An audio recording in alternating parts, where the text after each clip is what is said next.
잔잔한 물줄기와 푸른 산이 어우러진 이곳. 강을 가로지르는 이 다리에 우리 진혁쌤이 보이네요.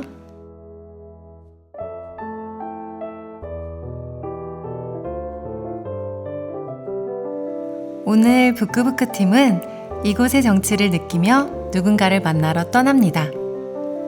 이 다리를 건너면 어떤 풍경이 기다리고 있는지, 누가 우리를 반겨줄지 기대가 되는데요. 우리도 함께 걸으며 잠시나마 가을을 느껴보면 어떨까요? 이곳은 섬진강이 흐르고 지리산을 품은 바로 곡성입니다.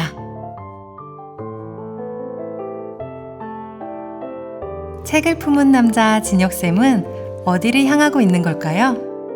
그분이 매일 걸으신다는 노랗게 익은 논길을 따라 지금 만나러 가봅니다. 오늘 부끄부끄에서 만날 분은 자연을 사랑하며 곡성과 더불어 살아가는 작가 김탁환입니다. 안녕하세요. 고품격 독서인문 팟캐스트 아나운서를 맡은 장진혁입니다. 안녕하세요. 오늘은 오디오가 아니라 또 이렇게 화면으로 우리 부끄부끄 친구들을 만나 뵙게 되었는데요. 그 말은 우리 부끄부끄 친구들을 위한 아주 소중한 분이 있다는 말씀이겠죠. 자, 오늘은요 바로 김탁환 작가님을 모셨습니다. 안녕하세요. 네, 안녕하세요. 김탁환입니다. 네, 작가님 오늘 저희 부끄부끄 친구들을 위해서 간단한 인사말 한 번만 부탁드려도 될까요? 네, 저는 이제 29년 차 소설가고요. 전라남도 곡성에서 지금 귀촌해서 살기 시작한 지 4년이 됐습니다. 그래서 글 쓰고 논농사랑 밭농사를 좀 배우고, 그리고 생태책방 들려될 마음이라고 이제 책방도 하나 같이 운영하고 있습니다. 네. 말씀해 주셨다시피 최근에 곡성에서 삶을 이어가신다고 제가 전해 들었는데요. 곡성에서의 삶, 지금 4년 차이신가요? 예, 4학년 2학기죠.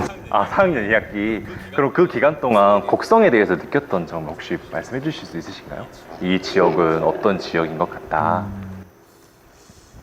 그러니까 우선은 이제 굉장히 생물종 다양성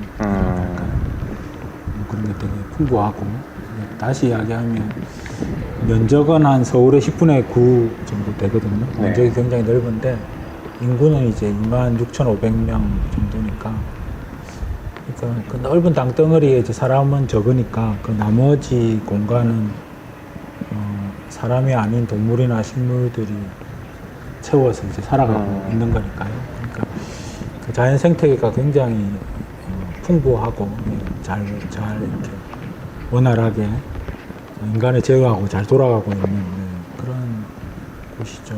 그래서 사람들 많은 데서 살고 싶은 사람들은 좀 지루할 수 있고요. 네.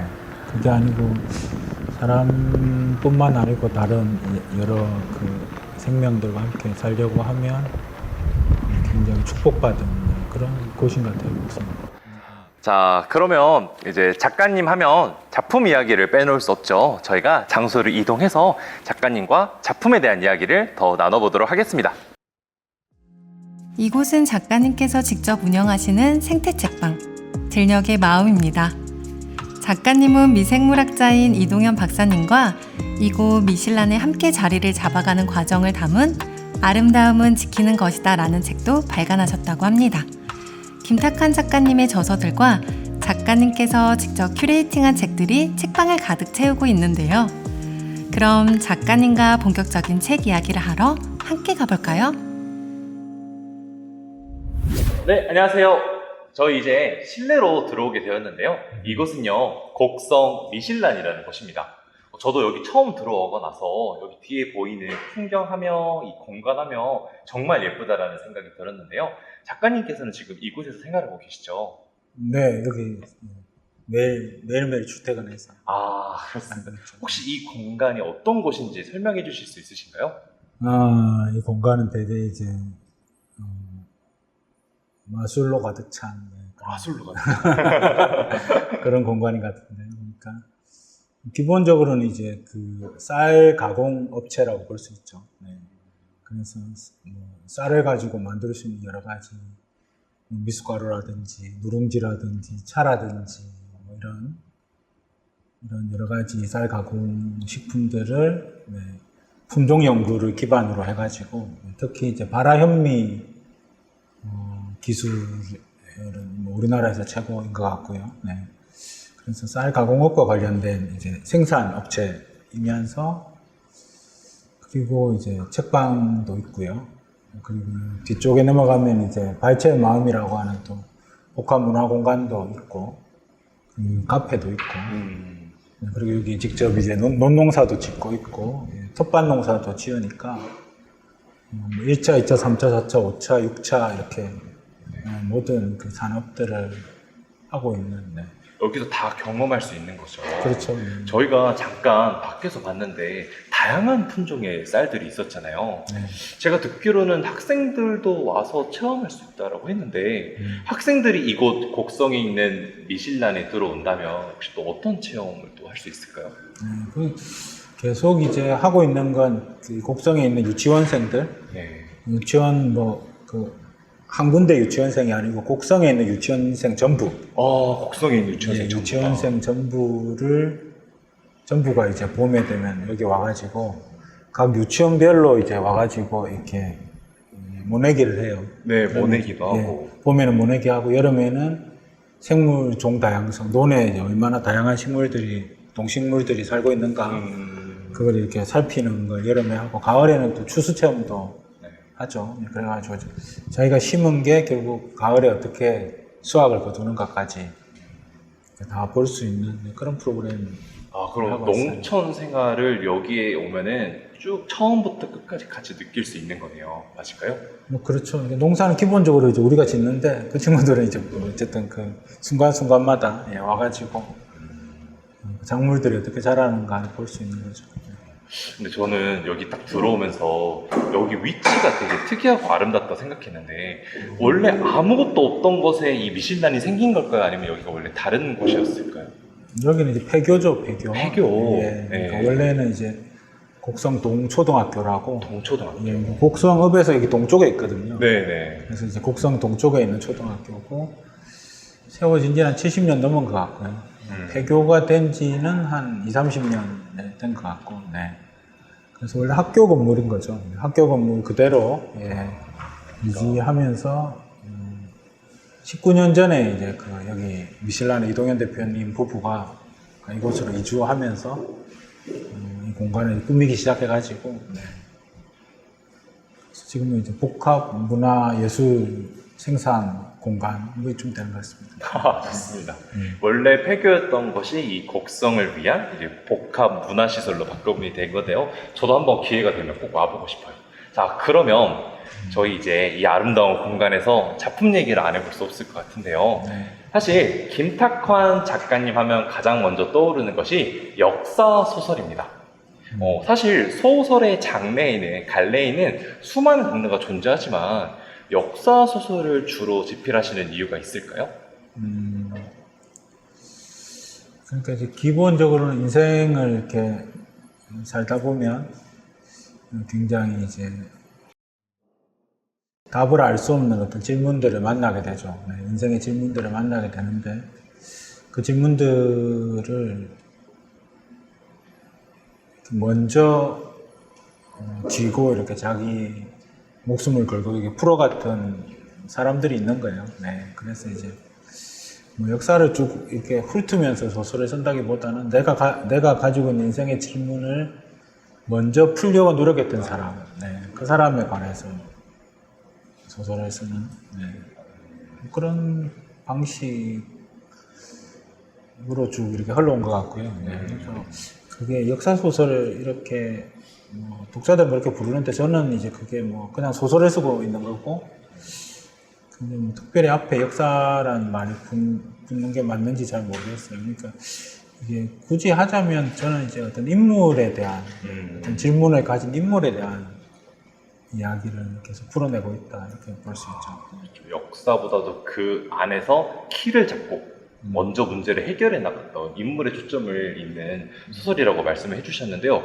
저도 이제 작가님의 작품을 읽으면서 느낀 건데 너무 묘사가 생생하고 진짠가? 이런 사람이 진짜 있나? 이런 장면이 있을까라는 생각을 많이 하게 된 것 같아요. 그러니까 이런 배경의 소설을 쓰기 위해선 자료조사가 철저해야 되잖아요. 혹시 이런 소설을 쓰실 때 자료조사는 혹시 어떻게 하시는 편이세요? 조사는 뭐 최선을 다하죠. 최선을 다한다. 예.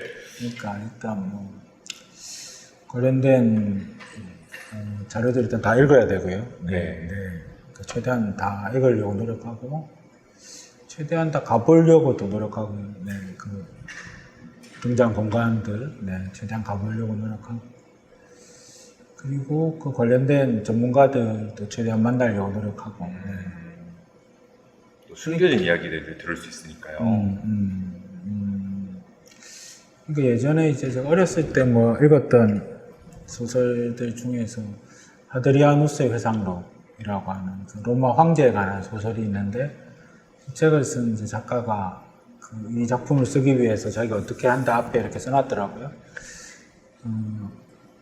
모조리 다 한다 돼 있었어요. 모조리 다 한다. 그 인물을 쓰기 위해서 내가 할 수 있는 것들을 모조리 다 한다. 그러니까 이제 뭐 저도 비슷한 마음이죠. 모조리 다 할 수는 없지만 완벽하게 모든 걸 다 하는 건 좀 역량이 안 될 때가 많지만 어쨌든 최대한 그런 것 같아요. 그래서 뭐 방법은 없죠. 그러니까. 방법은 이제 다 한다는 거죠. 다. 그럼 그렇게 자료 조사를 하고 숨겨진 이야기도 많이 들으시고 하면서 사실 근데 소설이라는 장르다 보니까 허구의 상황을 만들어낼 때도 있잖아요. 인물의 긴장되는 사건을 만들거나 이럴 때는 혹시 부담되시진 않으신가요? 이 실제로 존재하는 역사적 인물에 대한 상상을 동반한 이 상황을 만들어내실 때 저 같은 경우는 그럴 것 같아요. 이순신에 대해서 저희가 직접 본 건 아니잖아요. 예를 들어서. 그런데 그 인물에게 특정성을 부여하기 위한 상황을 만들어낼 때 혹시 부담감은 없으신지? 그게 이제 뭐 이렇게 역사적으로 여기까지는 사실이고 여기부터는 헛구고 이렇게 독자들이 사실 착각하는 거죠. 사실 그런 건 없고요. 그러니까 전부 다 제가 만든 거죠. 시작부터 끝까지. 그러니까 이순신에 관해 쓴다 그러면 이순신 장군의 모든 대화 다 제가 만든 거고, 황진이를 쓴다 그러면 황진이가 하는 모든 대화 다 제가 만든 거고, 그러니까 그걸 뭐 요건 사실인데 여기부터는 허구기 때문에 내가 여기 들어갈 때 부담을 느끼고 이런 건 없고요. 그런 건 없고, 이 전체를 제대로 쓸 수 있는가, 이 전체를 제대로 쓸 수 있을까, 그런 것에 대한 어떤 두려움, 그런 건 있죠. 그렇죠. 그러면 인물을 중심으로 두시고 모든 이야기를 다 만드시는 거잖아요. 제가 이 이야기를 들으면 이제 본격적으로 작품 이야기를 하고 싶어서 조금 안달이 나 있는데요. 자, 그러면 저희 본격적으로 이제 작품 이야기를 해보고자 합니다. 올 여름에 출판된 따끈따끈한 신작이죠. 이중섭 화가를 주인공으로 한 여기 참 좋았더라 라는 작품이 여기 놓여 있는데요. 혹시 그렇다면 이번에는 이중섭이라는 인물을 선택하신 이유가 있으실까요? 그러니까 제가 작가의 말에도 썼지만 어쨌든 뭐 저도 한 30년 가까이 이렇게 작가 생활을 하니까 내가 어디까지 갈 수 있을까, 그리고 어디까지 간다는 건 거기가 이제 경지이자 한계인 거니까 그런 생각을 가끔씩 하게 되는 것 같아요. 그래서 이제 그런 어떤 고민들을 이렇게 들여다볼 수 있는 그 좋은 인물이 이중섭이 아닐까. 이중섭 화가는 그 어려운 상황 속에서 이 사람은 그림을 그려가지고 어느 수준까지 올라갔고, 그리고 그렇게 올라갈 수밖에 없었던 어떤 필연적인 이유들은 뭐고, 이런 걸 좀 복잡하지 않게 이렇게, 왜냐면 이중섭이 막 이렇게 여러 번 그렇게 전성기를 맞은 그런 화가가 아니니까요. 딱 한 번 이렇게 올라가고 그 다음부터 이렇게 추락해서 결국 죽음으로 이러니까 그래서 그 사람이 올라가려고 이렇게 발버둥 치는 것들을 굉장히 좀 선명하게 보여줄 수 있겠다. 그런 생각을 해서 이제 이중섭을 하게 된 거죠. 이제 작품에서도 등장하는 이제 대작을 향한 그 네, 열망이라든지. 이중섭이 편지에 쓴 네. 자기 아내한테 계속 대작을 쓰겠다고. 근데 이제 이중섭만 대작을 쓰겠다고 하는 게 아니고 그 당시에 1950년대 전쟁을 겪은 예술가들이 다 대작을 쓰겠다고 다 편지 쓰고 있어요. 가령 윤희상 음악가도 이제 독일에 유학, 프랑스 거쳐서 이제 유럽에 유학 가가지고 한국의 아내한테 편지 쓴 게 이제 남아 있는데 보면 꼭 대작을 작곡하겠다고. 이중섭도 이제 일본에 있는 자기 아내한테 꼭 대작을 그리겠다고. 그러니까 이 사람들은 뭔가 이렇게 그림이든 음악이든 예술을 제대로 해서 제대로 하는 것만이 자기의 어떤 존재증명을 하는 거니까. 그리고 이제 그 대학을 졸업하고 시간이 좀 지났으니까 이제 진짜 좀 작품을 제대로 해봐야겠다. 이런 열망에 이렇게 가득 차 있는데 그걸 가르치는 단어가 이제 대작인 것 같아요. 이제 저희가 소설을 읽으면서 화가 이중섭의 삶을 쭉 따라가게 되잖아요. 저도 보면서 이중섭이 그린 그림을 상상하게 되고 글을 읽다 보면 또 작품도 등장하게 되잖아요. 에피소드마다. 혹시 작가님께서 가장 마음에 들었던 여기 등장하는 작품이나 에피소드 하나 소개해 주실 수 있으실까요? 어쨌든 뭐 표지로 이렇게 삼은 복사꽃 가지 위에 앉은 흰새 이 그림이 그러니까 이중섭의 어떤 처지 이런 것들을 잘 보여주는 것 같아요. 그래서 그러니까 들소나 이렇게 이중섭의 이렇게 소 시리즈들은 어쨌든 이중섭의 의지가 많이 담겨 있는 거고 이 그림 같은 경우는 이제 의지라기보다는 어떤 상황이죠. 그래서 뭐 복사꽃을 많이 그렸거든요. 복사꽃을 이 그림 외에도 여러 그림에서 그렸는데 그래서 꽃이 막 이렇게 피어 있는 것들만 주로 다른 작품에 그렸고 여기서는 이제 새가 앉아가지고 갑자기 꽃이 막 떨어지니까 꽃이 막 떨어지고 뭐 이런 것들이 전쟁이 터지고 전쟁을 겪었을 때 갑자기 사람 죽잖아요. 사람 죽고 갑자기 이별하고 뭐 이런 불행이 닥치는데 그런 것들을 계속 겪었기 때문에 그래서 이제 그 찰나를 이렇게 딱 잡는 것 같아요. 그래서 저는 이제 표지 삼은 게 그래서 이제 제가 표지로 이걸 하자고도 말을 했고 그래서 이 그림이 뭐 여러 가지로 설명할 수 있다 그런 생각을 했고요. 에피소드는 너무 많죠. 너무 많은데 어쨌든 뭐 좀 통영에 와서 이중섭이 많이 이제 달라지거든요. 달라진 것 중에 제일 특징이 통영에 오기 전까지 그러니까 부산이나 서귀포나 원산이나 뭐 이런 곳에 있을 때는 학생들 가르치는 거 되게 싫어했어요. 그러니까 자기는 그 화가로 그림을 그려서 이제 승부를 보려고 하고 그래서 뭐 이렇게 비난을 오고 이러면 화가들이 제일 돈 벌 수 있는 쉬운 방법은 학교에서 아이들 가르치는 거거든요.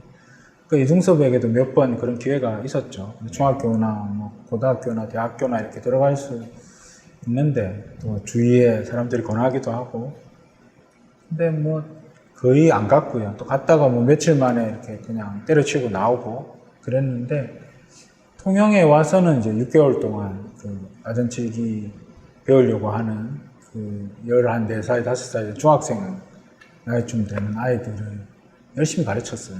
그래서 이제 왜 그전에는 안 하던 짓을 왜 그전에는 안 가르쳤는데 왜 여기서부터는 여기 6개월 동안은 아이들을 가르쳤을까 그 마음의 어떤 변화 같은 게 그걸 푸는 게 되게 중요했어요 저한테. 설명할 수 있어야 되니까. 저도 그 과정을 읽으면서 사실 양성소에 가서 학생을 가르치는 일 이외에도 혼자만의 공간에서 예술에 대한 고민을 하는 장면이 많이 나오잖아요. 저는 개인적으로 정말 인상 깊게 봤던 게 시를 외우는 장면이었거든요. 그 작중 등장하는 남대일이라는 제자가 말하길 그림을 그리는데 왜 시를 외워야 하고 왜 문학을 공부해야 되는지 궁금해 하잖아요. 사실 저희가 간단하게 생각해 보면 그림이라고 하는 회화랑 이 글이라고 하는 시 문화가 조금 별개의 것으로도 생각할 수 있는데 여기에서는 혹시 작가님께서의 생각도 묻어 나온 거라고 생각하는데 작가님 혹시 이 문학과 예술이 어떤 관계를 가지고 있다고 생각하시는지.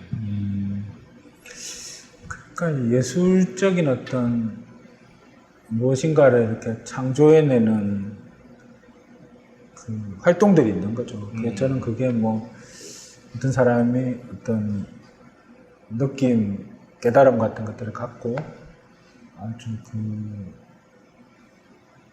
제법 긴 시간 동안 이렇게 그걸 표현하려고 이렇게 노력하는 거잖아요. 노력하는 건데 그게 뭐 글을 쓰면 이제 시나 소설일 수도 있고 그걸 그림을 그리면 이제 뭐 회화일 수도 있고 그리고 농사를 지으면 농부가 농사를 짓는 것도 저는 예술이라고 생각하거든요. 그래서 그런 것들이 시작은 아주 작은 것에부터 시작하지만 그게 이제 계속 시간을 들이고 정성을 들여서 결국 무엇인가를 만들어내는 거죠. 만들어내는 건데 그래서 그게 그림을 많이 그린 사람들은 아주 좋은 시를 보면 거기서 이제 그 시의 탁월함도 느끼면서 그걸 자기의 그림 속에 자기가 해온 그림 활동 속에 이게 어떤 역할이 어떤 의미가 있을까 생각하게 되고 또 뭐 이렇게 들판을 이렇게 바라보고 있으면 농부들이 농사를 잘 지으면 그걸 보면서도 이제 이 사람이 이렇게 농사 지은 것들이 글로 치자면 어떤 걸까 뭐 이렇게 생각하게 되죠. 그래서 그런 이제 예술적인 활동 속에서 이제 시와 그림을 만나는 건데 약간 성향이 차이가 있는 거죠. 가령 뭐 이중섭 같은 화가는 이제 시를 좋아했고요. 어떤 화가들은 소설을 엄청 좋아하는 화가들도 많아요. 시는 싫어하고. 네. 어떤 화가가 있을까요? 잘 모르시죠. 어떤 화가냐면 고호예요. 고호. 빈센트 반 고호 아시죠? 네. 고호는 시는 거의 안 읽고 소설 엄청 많이 읽었거든요. 그래서 가령 에밀 졸라 이런 작가들 그때 프랑스에 제일 잘 나가는 이제 소설가인데 이 소설가가 새 책을 내면 고호가 먼저 무조건 사서 봐요. 보고 편지에다가 자기 동생들한테 이거 읽으라고 계속 권하고 그리고 이제 고호는 그걸 자기가 읽은 소설들을 이렇게 모아놓고 그림도 그렸어요. 그래서 내가 읽은 프랑스 소설 뭐 이런 그림들도 남아있죠. 그래서 약간 이제 그래서 그게 소설을 좋아하는 인간들은 어떤 그림을 그리고 시를 좋아하는 인간들은 어떤 그림을 그리는가 이것도 이제 좀 비교해서 살펴보면 재밌는 주제인 것 같아요. 근데 이중섭은 어쨌든 시를 엄청나게 좋아했고 시를 많이 외웠고 또 프랑스로 유학 가려고 계속 꿈을 가지고 있었기 때문에 프랑스 시들 많이 봤죠. 저도 여기 나오는 이준서 작품들을 보면서 사실 인상주의 같으면서도 사실주의 같은 화풍을 보여주잖아요, 이준서 선생님께서. 그러니까 저는 보면서 혹시 고갱이나 마티스 같은 화가들을 보고 이제 이런 그림을 그리시거나 영감을 받지 않았을까 싶었고 이제 소설책에도 그 내용이 좀 풀어져 있는데 저는 궁금한 게 그럼 작가님께서 이제 문학이라는 예술을 하실 때 영감받는 작품이 있다면 혹시 소개해 주실 수 있으실까요? 근데 뭐 소설한테는 거의 영감 받는 게 없고요. 삶에서 영감을 받죠. 특히 이제 이게 곡성에 살고 있으니까 이 곡성에서의 삶이 내 글을 많이 변화시키는 거고 이중섭 같은 경우에도 이제 대학교 다닐 때는 뭐 이렇게 루어도 좀 베껴보고 마티스도 베껴보고 뭐 그렇게 했겠지만 전쟁을 겪으면서 다 버리거든요. 전쟁을 겪지 않았다면 뭐 그런 먹물들 속에서 뭐 학교에서 선생님들한테 배운 것들을 조금씩 응용해서 이제 살았을 수도 있지만 이 태평양 전쟁이랑 이 한국 전쟁을 겪으면서 그런 게 다 깨지죠. 그런 게 다 깨져가지고 그래서 이제 통영에 와서 이중섭이 그릴 때는 그건 이제 뭐 누구한테 영감을 받았다기보다는 누구한테 어디서 영감을 받았느냐 굳이 따지면 전쟁으로부터 받은 거죠.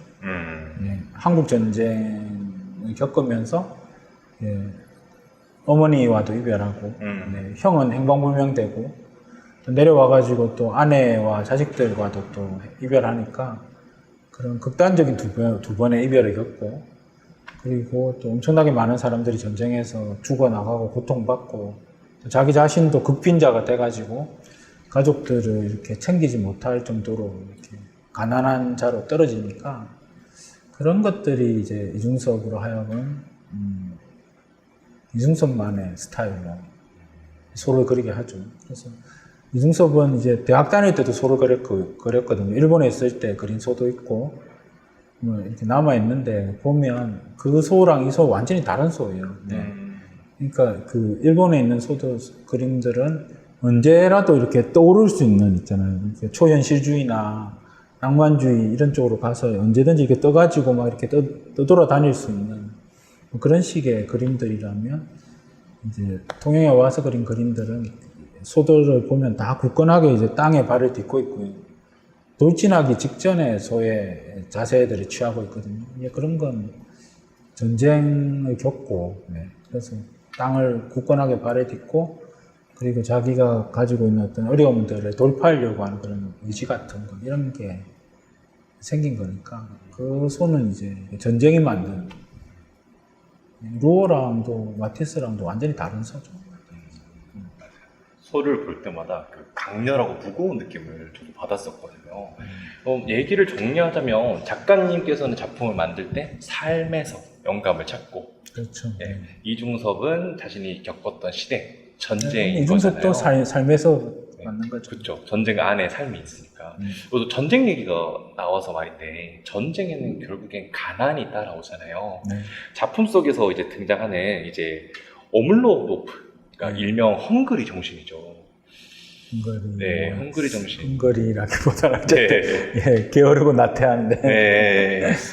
그럼 작가님이 네. 생각하시기에 예술을 하는데 그런 뭐 일종의 뭐라고 해야 될까요? 예술혼이라고 해야 될까요?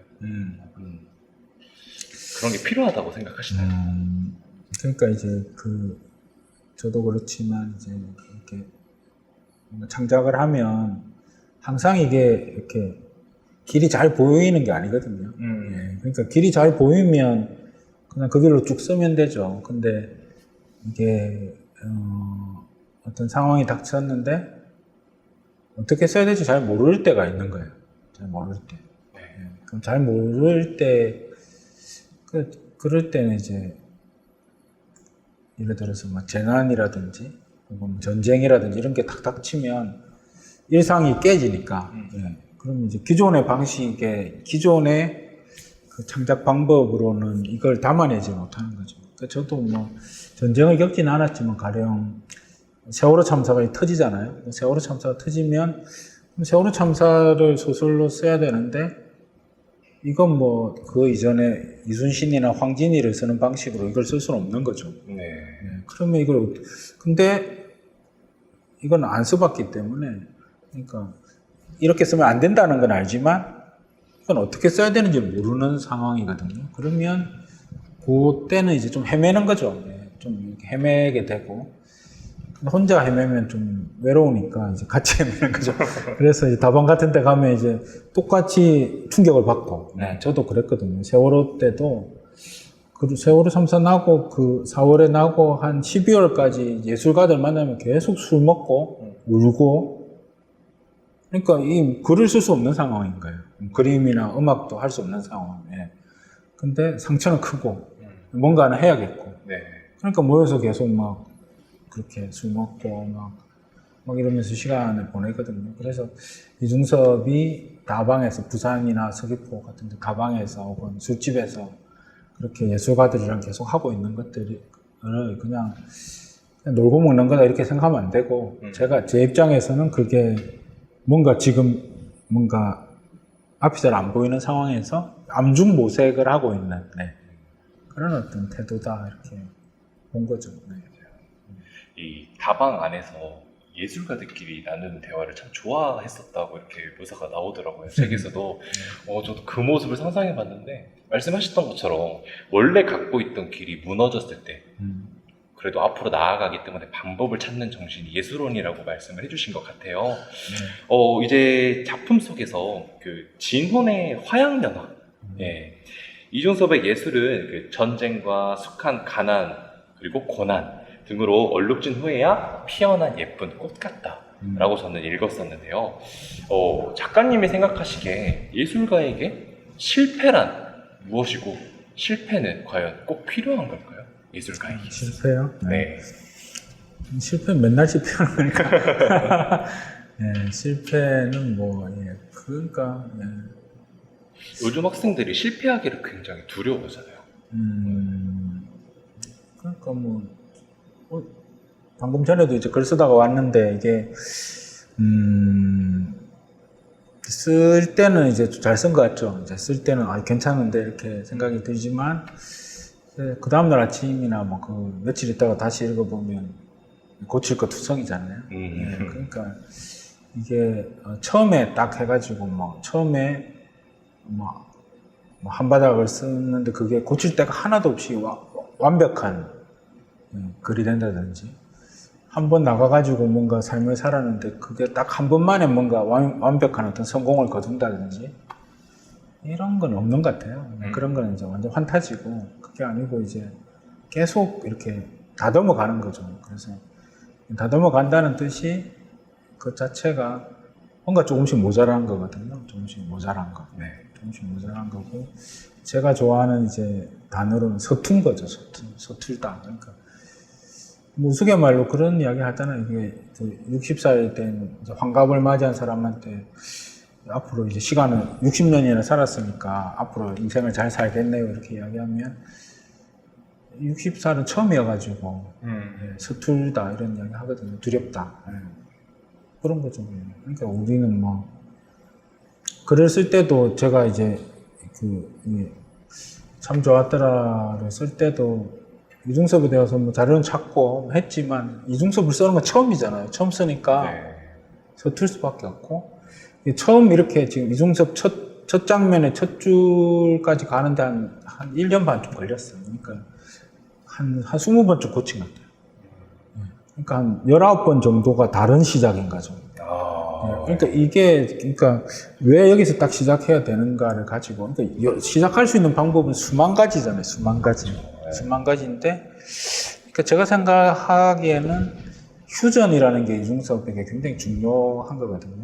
휴전이라는 게, 휴전을 했으니까 전쟁이 끝났잖아요. 전쟁이 끝났으니까 전투가 이제 멈추니까 경상도, 이중섭이 살고 있었던 그 경상도 지역 사람들은 다 만세 불렀던 거죠. 왜냐면 이제 전쟁이 멈췄으니까 일상으로 돌아가고, 그런 상태에서 이중섭은 정말 절망하는 거예요. 다 기뻐하는데, 세상 사람들이 다 기뻐하는데 자기 혼자 절망하는 거죠. 자기는 고향에 못 가니까. 그러니까 고향에 못 가는 절망감과, 도쿄에 갔더니 마누라는 베개를 걸려 있고 애들은 막 아빠 역할을 잘 못하는 자기 모습을 보니까 또 거기 절망이 있잖아요. 그러니까 그런 걸 돌파하기 위해서 자기 혼자서 비로소 이제 전쟁을 시작하는, 그 지점이 딱 이중섭 휴전하는 지점이고, 이중섭이 일본에서 돌아오는 지점이니까, 이제 그때가 제일 이중섭에게 제일 어둡고, 그래서 제일 이제 의지를 가지고 치고 올라와야 되는데, 그래서 그게 처음 시작할 때, 여기서부터 써야지 이러면 얼마나 좋겠습니까? 그러니까 그런 건 전혀 안 보이고요. 처음에는 그러면 뭐, 이중섭이 원산을 탈출할 때부터 쓸까? 마누라를 이렇게 아이들과 아내를 일본에 배용하는 장면부터 쓸까? 뭐 흔히 이제 소설가들이 많이 해왔던, 앞에 소설가들이 이중섭에 대해서 쓴 소설가들이 했던 그런 첫 장면들을 거의 다 거치고 나서, 그렇지만 나는 여기서부터 할 거야. 여기서부터 하는 게 이 앞에 지금까지 나와 있는 것보다 훨씬 더 어떤 이중섭의 어떤 내면을 보여주는데 강력할 수 있겠다. 그렇게까지 가는데 이제 한참 걸리는 거예요. 그래서 그냥 책을 본 사람들은 김탁하는 참 성공적으로 여기서부터 잘 시작했네 이렇게 말할 수는 있지만, 사실은 그 지점까지 가는데 실패들이 쌓여 있는 거죠. 쌓여 있는 거고. 이제 그건 이제 이렇게 묻지 않으면 이제 답 안 하는 거죠. 독자들은 성공한 것만 볼 권리가 있는 거고요. 작가들은 그 실패를 자기 골방에 이렇게 쌓아놓는 거예요. 사실 성공이라는 게 조명처럼 환하게 빛나는데 저희는 이제 그 아래에 있는 그림자 같은 실패들은 보지 못하는 거잖아요. 근데 이 작품을 쓰실 때도 말씀해 주신 걸 들어보니까 많은 고민을 하셨고 사실 실패도 많이 겪으신 거잖아요. 그렇죠. 네, 그 끝에 작품이 나온 거니까 저희가 어떤 예술을 하거나 인생을 살아가는데 누구나 서툴고 그 과정에서 따라오는 실패 또한 필요하다라는 말씀으로 이해가 됩니다. 아쉽네요. 그래서 계속 노력하면 점점 좋아지니까. 점점 좋아지고. 그렇죠. 제가 이 농농사 이제 5년째 짓는데 우와. 서태 모내기 할 때는 이렇게 한 주 쭉 쓰면 제가 모를 제일 못 심었어요. 왜냐하면 모내기를 태어나 처음 해보니까 네. 이게 너무 힘들고 도대체 어떻게 심어야 되고 이걸 참 메커니즘 잘 모르는 거죠. 근데 그걸 여기 뭐 엄청나게 많이 심으니까 그걸 한 5년 동안 한 100번은 심은 것 같아요. 네. 횟수로 치면. 그러니까 이제 지금은 잘 심죠. 네.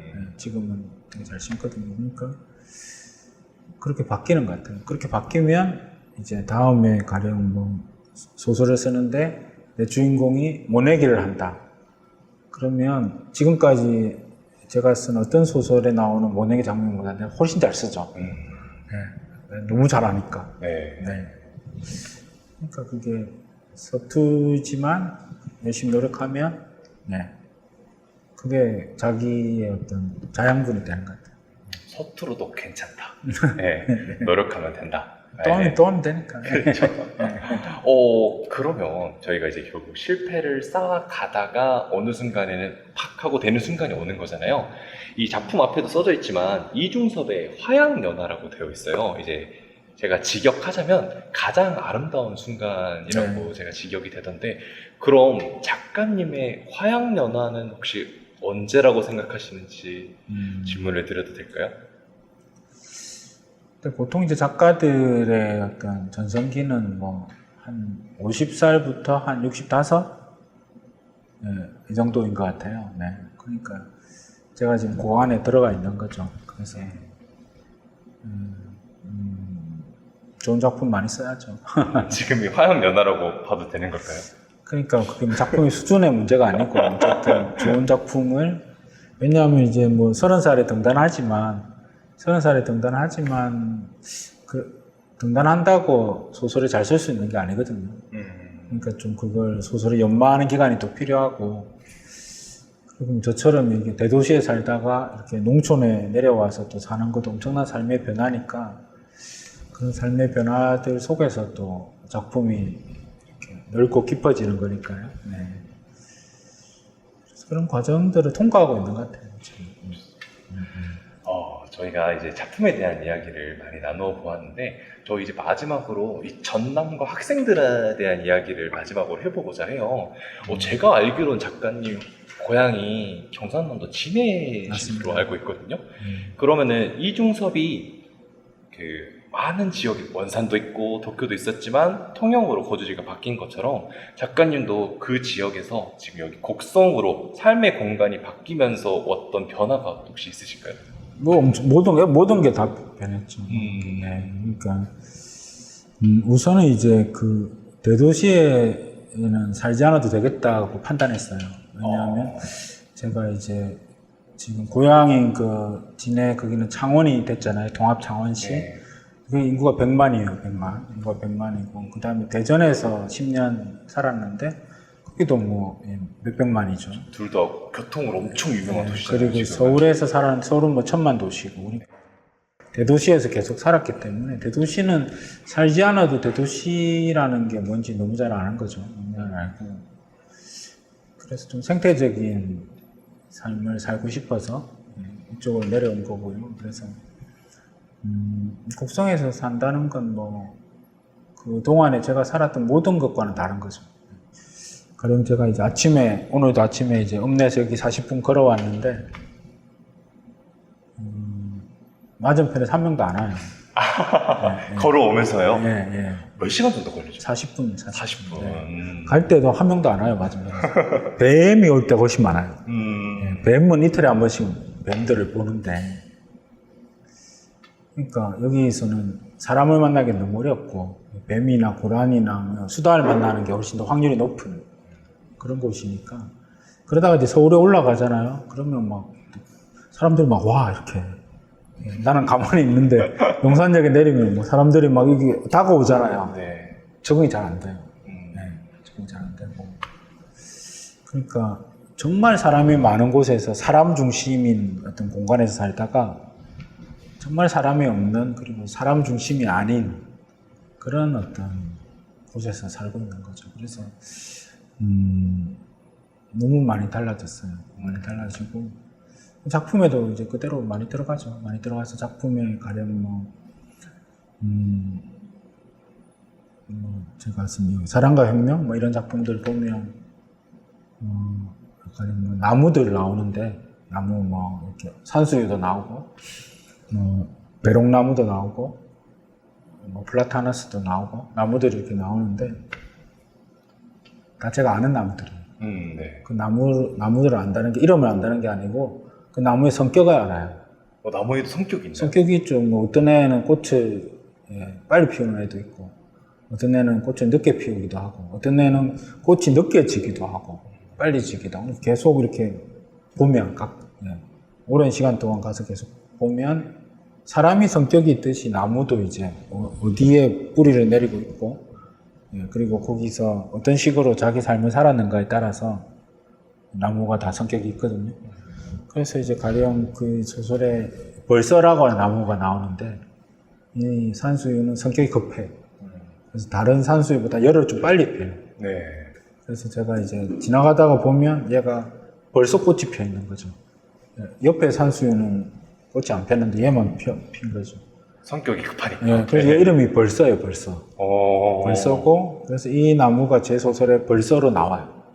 주인공 옆에 이렇게 산수유가 있는 거죠. 그러니까 예전에는 이제 아는 사람들을 이렇게 약간 바꿔가지고 이렇게 캐스팅하긴 했는데 아는 나무라든지 아는 거위라든지 뭐 아는 수달이라든지 뭐 이런 애들을 캐스팅하진 않는 거죠. 그건 이제 도시 소설가들은 그걸 도감을 보고 이렇게 연구는 할 수 있어도 삶 속에서 그런 애들이 옆에 이렇게 있어가지고 나는 이번에는 내가 잘 아는 얘를 소설에 넣어야겠다 이렇게 하진 않으니까요. 그러니까 그런 마음이 이렇게 든다는 것 자체가 완전히 다른 어떤 국면으로 넘어가 있는 거고 그게 내 소설을 훨씬 더 풍부하게 좀 다르게 좀 풍성하게 만들어주지 않을까 뭐 그런 생각을 그 작가님 제가 칼럼에서 읽은 건데 이제 농촌에서 일어서며라는 칼럼이었다고 제가 바닥에서 이랬어요. 네, 바닥에서 일어서며 거기서 제가 조금 감명 깊게 읽었던 게 좀 땅이 불멸한다라는 이야기였거든요. 결국 땅이 사라지지 않고 그대로 있다면 언젠가는 꽃이 피어나길 마련이잖아요. 저희 이 지역에도 곡성이라는 지역은 계속 있을 거고 이 땅에서 자라갈 어린이들이 있을 텐데 혹시 각자의 화양연화를 피워갈 전남의 어린이들이 마음속에 꼭 품어야 할 것 한 가지가 있다면 혹시 뭐가 있을까요? 너무 어려운 질문이었나요? 네. 수요일마다 이제 여기 농민들, 곡성 군민들 글쓰기를 하고 있는데 10주 과정으로 이렇게 글쓰기를 하거든요, 같이. 그래서 지금 4년째 하고 있어요. 그래서 8기생들 이제 데리고 하고 있는데 근데 이제 글을 발표를 시키면 자기 어렸을 때 이야기하는 거죠. 어렸을 때 되게 가난했는데 어쨌든 뭐 골짜기에 있으면서 겨울에서 뭐 이렇게 밤에 친구들하고 뭐 잡는 이야기, 그 들판을 가로질러 가지고 어디까지 끝없이 이렇게 갔던 이야기, 뭐 이런 이야기들이 이 사람들이 한 50살, 60살 돼가지고 당신 삶에서 가장 좋았던 시절을 이야기해 보라 그러면 이제 그런 이야기들을 막 하거든요. 그러니까 그런 경험들이 중요한 것 같아요. 그런 경험들. 그래서 여기는 어떻게 보면 이제 뭐 도시에서 사는 부모님들이 보기에는 위험할 수도 있어요. 왜냐면 딱 이렇게 장악되어 있지 않으니까 인간에 의해서 이렇게 장악되어 있지 않잖아요. 그렇지만 그런 약간 경계에 있는, 네. 이게 인간적인 것과 비인간적인 것들이 이렇게 뒤섞여 있는 이런 공간들, 네, 이런 공간들을 뭐 어렸을 때는 많이 이렇게 돌아다녔으면 좋겠어요. 많이 돌아다니고, 많이 좀 보고, 네. 그러다 보면, 자기만의 어떤 시간을 보내게 되는 거죠. 네. 그래서 저도 글 쓰고 이렇게 막 그러면 막 스트레스 할 때가 있잖아요. 막 힘들고, 막 그러면 강으로 가요, 강. 그냥 강에 가서 좀 걷다 보면 그냥 다 없어져요.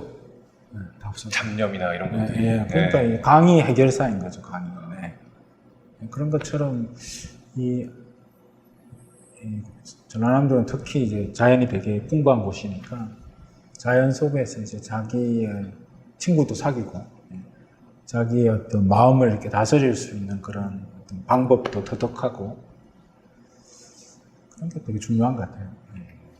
결국 이 땅에서 살아갈 아이들이 여기서 살면서 자연과 함께하고 여기서 추억을 쌓고 마음을 다스려 나가는 게 여기서만 느낄 수 있는 거잖아요. 그쵸. 이 지역에서 자라는 아이들.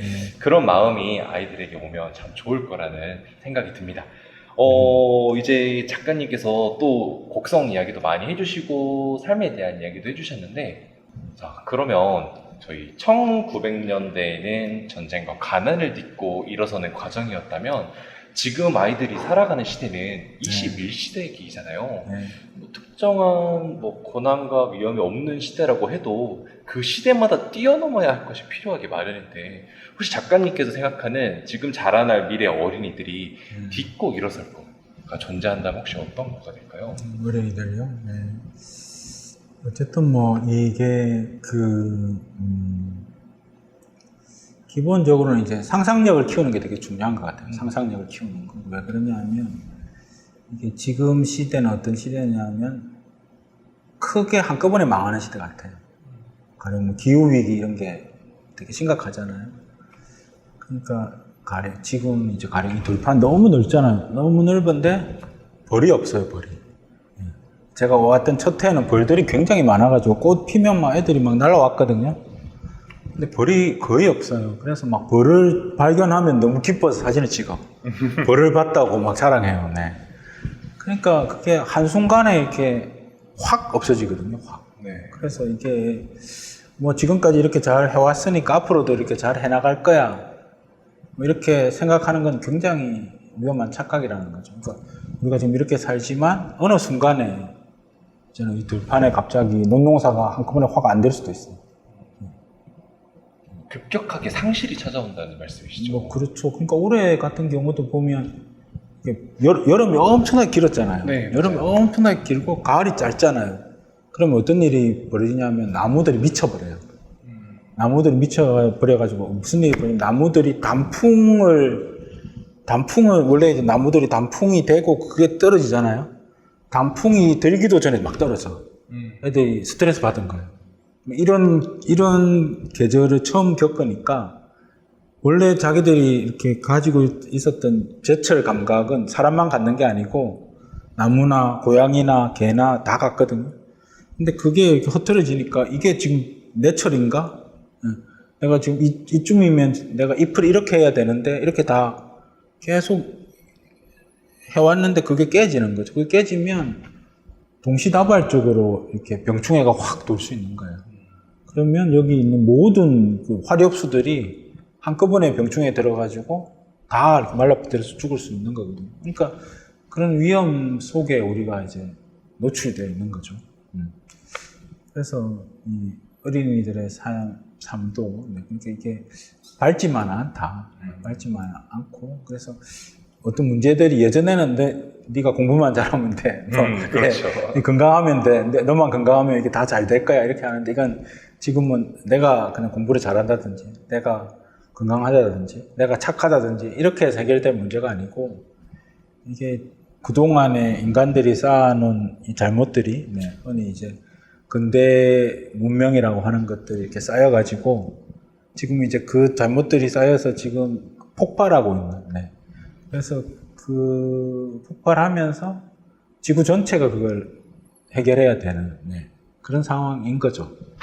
근데 문제가 너무 크니까, 그러니까 이거 해결하려고 하는 문제가 너무 거대하니까 이걸 도대체 나 하나 저걸 한다고 뭔가 해결이 될까? 뭐 그런 생각이 드는 거예요. 그래서 그게 이제 냉소주의인 거죠. 네. 그럴 때 필요한 게 상상력인 거예요, 상상력. 네. 그러니까 내가 지금 이런 걸 하면 이게 이렇게 이렇게 마음을 먹는 사람들이 많아지면 지구가 이렇게 달라질 거야. 예. 그 사이가 이렇게 비어 있는 거죠. 그 사이가 비어 있어서 그런 것들을 어떤 선한 의지와 상상력으로 이렇게 메우는 작업들이 필요하고, 그 상상력을 잘 키워나갈 수 있는 방법은 소설에 읽는 것이다. 네. 맞는 것 같습니다. 네, 말씀해 주셨던 네, 가을 이야기가 저는 굉장히 인상 깊었는데, 지금 막 떨어지고 있어요. 네. 네, 단풍이 가을이 되기도 전에. 짧아지다 보면 정말 더 미래에 태어날 아이들은 가을이 뭔지 아예 모를 수도 있잖아요. 그렇죠. 네. 없어진 것을 상상하는 게 중요하다라는 작가님의 말씀이 참 와닿습니다. 근데 또 한편으로 소설도 얘기하셨지만 저는 상상력을 키우는 데는 시도 괜찮을 것 같거든요. 정말 뭐 그렇죠. 운율 있고 함축적으로 다 겹치잖아요. 혹시 어린이들에게, 전남 어린이들한테 시 하나를 추천해 주신다면 혹시 추천해 주실 수 있으신가요? 글쎄, 어쨌든 뭐, 저는 이중섭이 좋아했던 시들이 저도 좋던데, 네. 그러니까 이중섭은 이제 그 평안북도 정주에 있는 오산학교라는 데 졸업생이거든요. 네. 그래서 오산학교의 그 졸업생들 중에서 시인들이 많아요. 모든 사람들이 다 아는. 네. 제일 위에 김소월이 있고요. 김소월이 오산학교 졸업했고, 백석이 졸업했어요. 네. 그래서 이제 그 이중섭의 어떤 삶 속에는 김소월의 시와 백석의 시가 이렇게 다 묻어 있는 게 아닐까.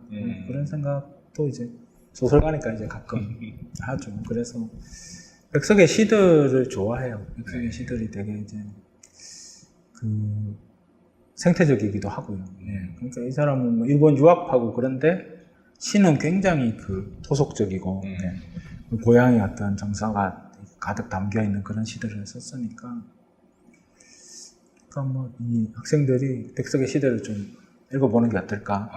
근데 백석의 시가 어려운 건 평안도 사투리가 많아요. 그러니까 이게 이 소설도 평안도 사투리가 많잖아요. 그러니까 그게 그 사투리와 어떤 정서 이런 게 되게 중요하죠. 제가 지금 여기 살면서 여기는 또 전라도 사투리 가득 휩싸여서 제가 살고 있거든요. 저 혼자 경상도 사투리 쓰고. 그러니까 통영에서는 또 경상도 사투리 다 쓰는데 그 이중섭만 평안도 사투리 쓰는 그런 환경이었을 거니까, 사투리와 사투리들이 어떻게 서로 만나고 충돌하는가 이런 것들을 백석의 시를 통해서 또 이중섭을 다룬 제 소설을 통해서 좀 이렇게 맛보면서 이게 시가 잘 안 읽혀서 이거 화를 내지 말고 짜증을 내지 말고 이런 게 뭔가 그 사람만이 가지고 있는 가장 깊은 어떤 정서다. 그래서 제가 그 최근에 도장을 하나 팠는데 그 도장이 그 금깨라고 봤어요. 금깨라고. 제가 서울 있다가 이렇게 내려오니까 내려올 때 이제 제가 제일 많이 들을 말이 거식인 줄 알았어요. 전라도는 다 거식이라고 할 줄 알았거든요. 근데 곡성 사람들은 거식이를 안 써. 거의 안 써요. 거의 안 쓰고. 제일 많이 하는 말이 금깨. 제가 무슨 말을 해도 금깨라 그래요, 일단. 근데 그게 굉장히 매력적인 말이더라고요. 왜냐하면 금깨라는 게 일단 반대를 해도 일단 금깨라고 해요, 일단. 그러니까 상대방이 하는 어떤 말을 다 받아들여주는 말이에요. 근데 무슨 말 하면, 금깨. 금깨. 많이 쓰죠. 그러니까 이게, 그러다가 저도 쓰는 거예요. 저도 누가 그러면, 금깨. 그래서 그게 뭔가 이게, 이 전라도에서 어떤 상대방을 대우하면서 그 사람의 어떤 처지를 받아들여주는, 그런 말이 금깨더라고요. 그래서 제가 나중에 소설가니까 자호 이런 거 있잖아요. 스스로 이거 호 같은 거 하나 이렇게 만들잖아요. 그래서 금깨로 하려고. 금깨 김탁권. 그래서 금깨로 이제 이 곡성에 이재관 씨라고 농부가 있는데 그분이 파주셨어요. 금깨를 파주셔가지고 제가 여기 이제 이번 세부터는 앞에 금깨 도장 찍어서 이렇게 독자들한테 나눠주고 있어요. 좋은 것 같습니다. 예. 이제 말씀해 주셨던 게 이제 백석이 시. 그러니까 저희가 익숙한 말이 아니지만 사실 써져 있는 말이 어떤 소리로 들을까를 상상하는 것도 상상력이 굉장히 소리 내서 읽는 게 중요하잖아요. 중요하죠. 네. 이 책도 소리 내서 읽어야 되고 백석의 저도 시도. 네, 네. 이중섭의 말투를 좀 따라하면서 읽게 되더라고요. 네. 그렇죠. 네. 그래서 저희 전남 학생들도 말씀해 주신 것처럼 백석이 시도 한번 찾아서 소리내어 읽어보거나 소리를 상상하고 그 시 안에 담겨있는 장면도 상상하시면서 상상력을 좀 기르셨으면 좋겠습니다. 오늘 이제 함께 여기 곡성에서 다양한 이야기를 나누어 보았는데요. 땅은 불멸하고 그럼 그 안에서 꽃은 피어나겠죠. 저희 전남 학생 여러분들도 저희 김탁환 작가님께서 말씀하신 것처럼 상상력을 가지고 그 언젠가 피어날 꽃처럼 자신만의 화양연화를 꿈꿨으면 좋겠습니다. 나와 나타샤와 흰 당나귀 백석. 가난한 내가 아름다운 나타샤를 사랑해서 오늘 밤은 푹푹 눈이 내린다. 나타샤를 사랑은 하고 눈은 푹푹 내리고 나는 혼자 쓸쓸히 앉아 소주를 마신다. 소주를 마시며 생각한다. 나타샤와 나는 눈이 푹푹 쌓이는 밤 흰 당나귀 타고 산골로 가자. 출출이 우는 깊은 산골로 가 마가리에 살자. 눈은 푹푹 내리고 나는 나타샤를 생각하고 나타샤가 아니올 리 없다. 언제 벌써 내 속에 고조곤이 와 이야기한다. 산골로 가는 것은 세상한테 지는 것이 아니다. 세상 같은 건 더러워 버리는 것이다. 눈은 푹푹 내리고 아름다운 나타샤는 나를 사랑하고 어디서 흰 당나귀도 오늘 밤이 좋아서 응앙응앙 울을 것이다. 오늘 이제 저희 인터뷰를 마무리하려고 하는데요. 하나 부탁을 드려도 될까요?